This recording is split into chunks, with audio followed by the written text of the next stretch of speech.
Nightmare on Elm Street Part 3. Freddy's just around the corner. Welcome, everyone, to the next installment of Popcornween. We have finally made it. We have finally made it to the best Nightmare on Elm Street in the entire series. Nightmare on Elm Street 3, Dream Warriors. Now, this one was a little bit of a rocky start. This was 2 years after Freddy's Revenge. And that movie was so bad and so gay, as Ken likes to point out, that it almost killed the entire franchise. But Freddy was such a cash cow, and that second movie did so good because of the first movie, that they wanted to make a third one. And so they approached Wes Craven to make a third movie. And Wes Craven said, I actually have a script, but it's very, very dark and very visceral. Freddy talking about violating people sexually, changing the word bitch to cunt. It was very, very dark. And basically the script that he had Nancy running around the country looking for her dad. And she runs into this town where kids are dying, and she gets taken to a hospital just kind of as a visitor, and she starts meeting these kids that are considered the Dream Warriors because they're fighting Freddy, and she finds out that they're fighting Freddy. But it was supposed to be very dark and very dirty, and New Line Cinema read a script and liked the script, but thought it was a little bit too visceral. They wanted it to be a little bit more jokey, a little bit more fun. They didn't like how dark that movie got. Now, if you ask me personally, I would have rather seen the movie that is rumored that Wes Craven put in. But alas, as New Line Cinema does to a lot of movies, they changed the script. So basically they brought Wes Craven in, gave him a writer credit and a producer credit because they worked out a deal with him to where he gets a percentage of the revenue of the movies going forward, whereas he didn't get that in the first Nightmare because he thought it was going to be a one and done.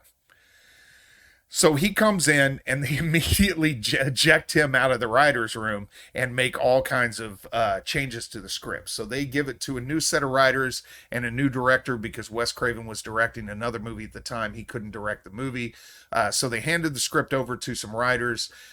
They had 10 days to edit the script. They locked themselves in a hotel room and finished the script. Some of the additions that they made were good. The superpowers that the kids have in the dreams were an invention of these people.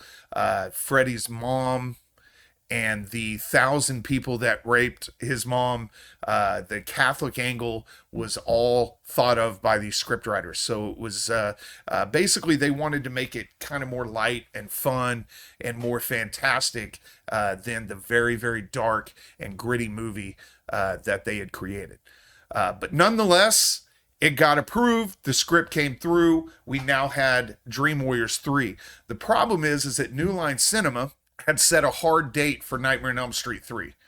And so they had 40 days of shooting that they had available to them. They had, I think it was 4 months from the time that the script was approved to the time it was going to be in movie theaters. So everything had to be done in between them.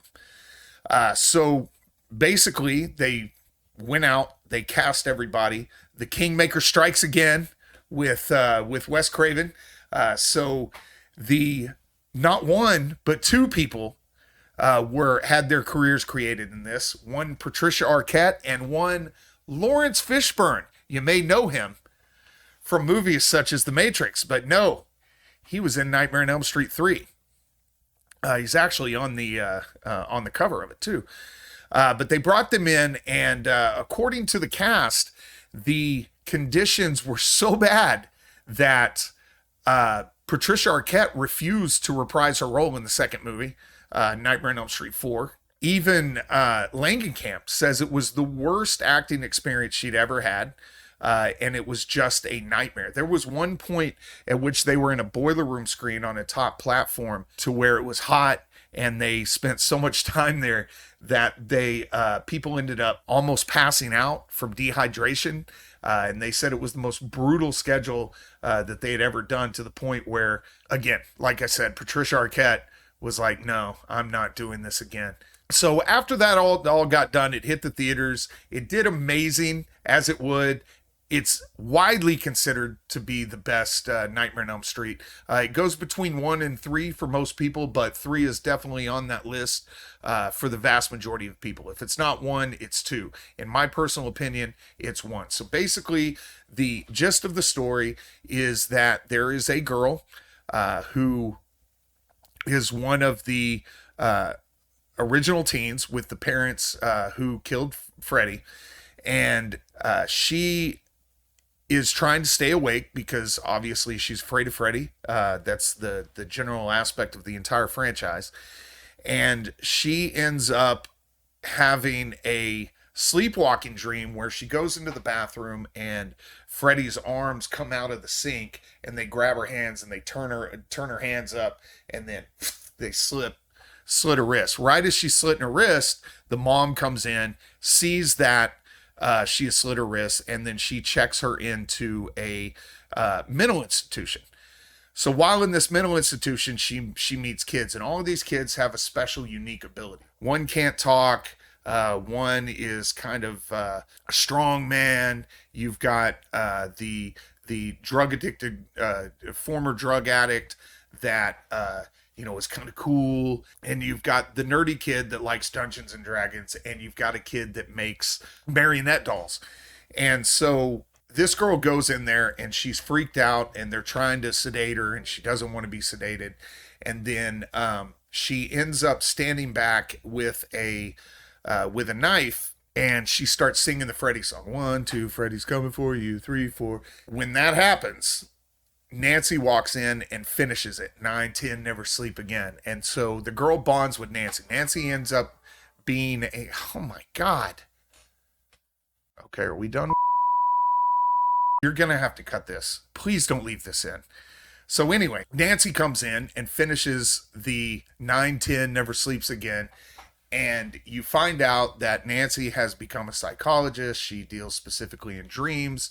She is on a drug that allows her not to dream. So all of this time, from Nightmare on Elm Street 1 to Nightmare on Elm Street 3, Nancy has not seen Freddy, and Freddy has not seen Nancy because she's been on this hypnosil.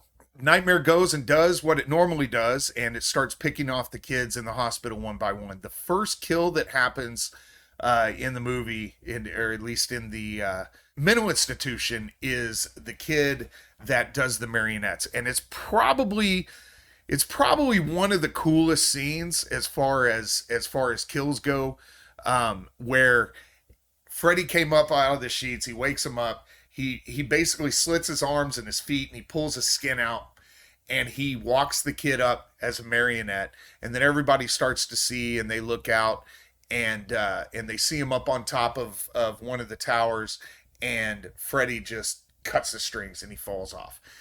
It's just a really cool scene. The guy who acted it, he did a really good job in looking scared, being awake. The kids are freaking out at the window. So he's dead, and they start dealing in hypnotism to try to get together. And Nancy starts showing them, look, you can be anything you wanted in a dream, and they get together as a group, and they kind of show off all of their superpowers. So you got the strong kid who's a strong man. You've got the ex-drug addict who's this cool chick that has blades, and she's got a big mohawk, and you've got the nerdy kid who can now walk because he was in a wheelchair before, and he's like, hey, we're dreaming because I can walk.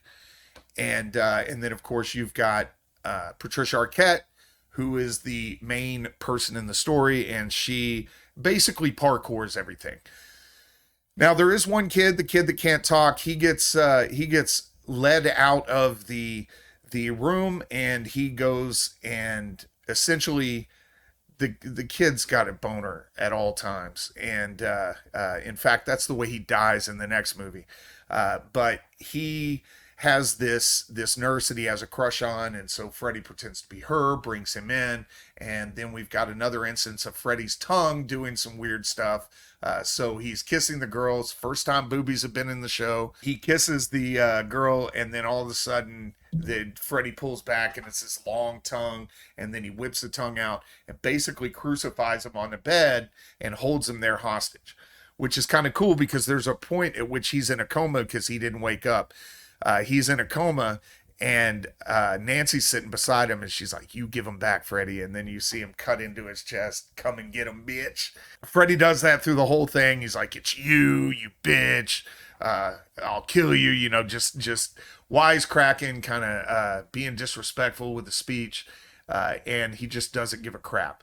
There is a girl that we didn't find out what her superpower was because she loved TV, and she got caught, her head smashed through the TV, and so she was kind of hanging there. That was a really cool scene too.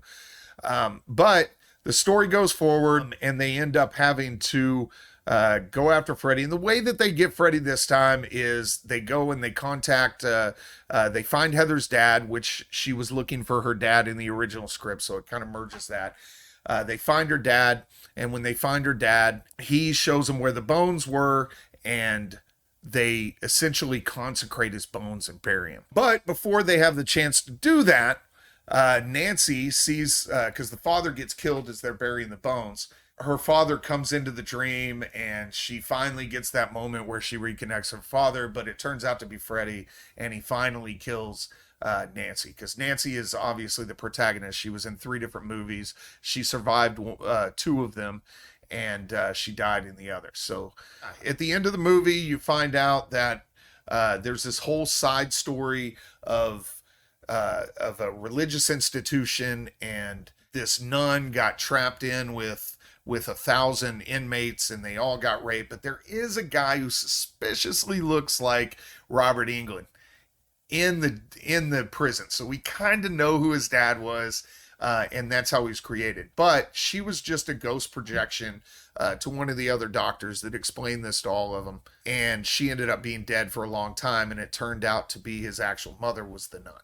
And so, is it a perfect movie? No, there were things that, could have been done differently. I would like to see Wes Craven's original movie that he wrote. But in terms of horror movies, it's right up there on the top. In terms of Freddy movies, in my opinion, it was the greatest one.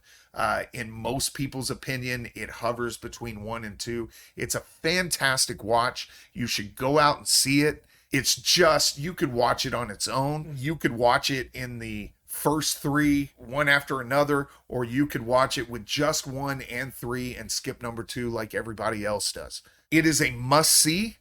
It's one of the best horror movies that have been made. It's absolutely the best Freddy that's been made, and it's just fantastic. Now, there is one piece of lore in this before I let you go, that there were 2 key grips that came in at the end of the filming, and nobody knew who they were, and it turned out they weren't key grips at all.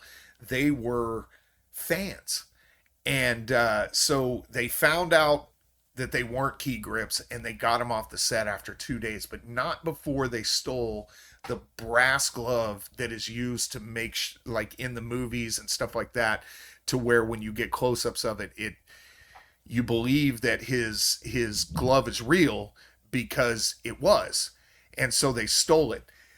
Now, it hasn't been confirmed, but if you watch The Evil Dead, which Ken reviewed, you will see it sitting on the wall next to the door, and a lot of people believe that is the glove that was stolen from the filming of that movie. So I'm not sure if it's Evil Dead or Evil Dead 2, but it's one of the 2 of them have Freddy's glove next to the door, and there's a lot of people that believe that that's the glove that was stolen by the fans.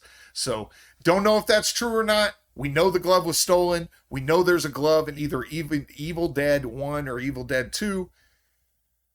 But it's just kind of a cool fact. So absolutely watch this movie. Make sure you see it if you haven't already. If you haven't already, something's wrong with you. You should have seen it a long time ago. It's a fantastic movie, and I will see you on the next Popcornween.